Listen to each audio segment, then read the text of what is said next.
Welcome to day 44 of 1,350 days. Now today we have a whopping 8 sales to report. That's 8 sales since day 40, so that's 10 sales in total for the last week. And 10 sales in 1 week is actually my greatest ever total for Amazon sales. These were all sales that came through Amazon, my Kindle book or my paperback. I have had a lot more sales from that in a week before, but that's always been through my subscribers. So launching a new book to my subscribers and then them buying the book, or people promoting my book to their subscribers and then buying the book. I've never had 10 sales in a week on Amazon. To do that, obviously I had to use AMS, and although my initial video on day 40 was somewhat pessimistic about the chances for that campaign, as I wasn't even sure I'd received any sales to that point, I'm now feeling a little more optimistic. However, there is one slight caveat on these sales. I checked my AMS account and it seems I've spent more money than I've actually made to make these sales. So this is just early days. I don't know how it's going to pan out using this in the future as a strategy to make sales.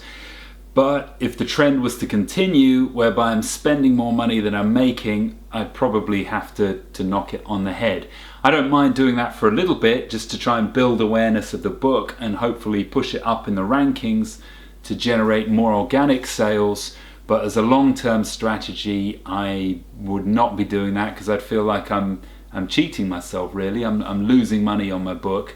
Although there is something to be said to promoting it and getting the word out.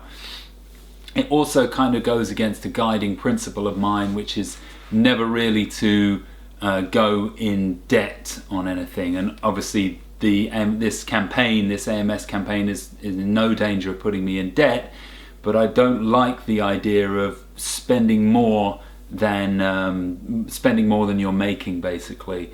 I've never been in debt in my life on anything. I've had a mortgage, but I've never been in credit card debt. I've never taken out loans to get my whole business going. It's not something I believe in. I think in a way it would be like if I was a professional sports person and I was doing steroids or taking some kind of performance enhancing drug. It's not a route I want to go down, especially when you start to go in debt and you go deeper and deeper, and somebody says, well, you just need to buy this course because that'll really give you the secret to doing, or you just need this coaching, or you need that this seminar, and now you've gone $10,000 in debt. And I just think by doing that, it's a slippery slope, and you could end up limiting your freedom. You could end up slipping into debt properly in your finances, not just with your business, but in your life and finances in general. And when you do that, you might then, your freedom gets restrained, because obviously you have to pay the money back, and you might end up having to do things you don't want to therefore pay the money back. So it's not something I like to do, but for the time being I'm definitely prepared to do it, just to experiment with this, to see if the sales continue, to see if it will promote the popularity, the awareness of the book a bit more, so that further down the line I may get more organic sales. Anyway, 8 sales to report for between day 44 and 40, 10 sales in the week in total. Feeling good, and we'll see you on day 47.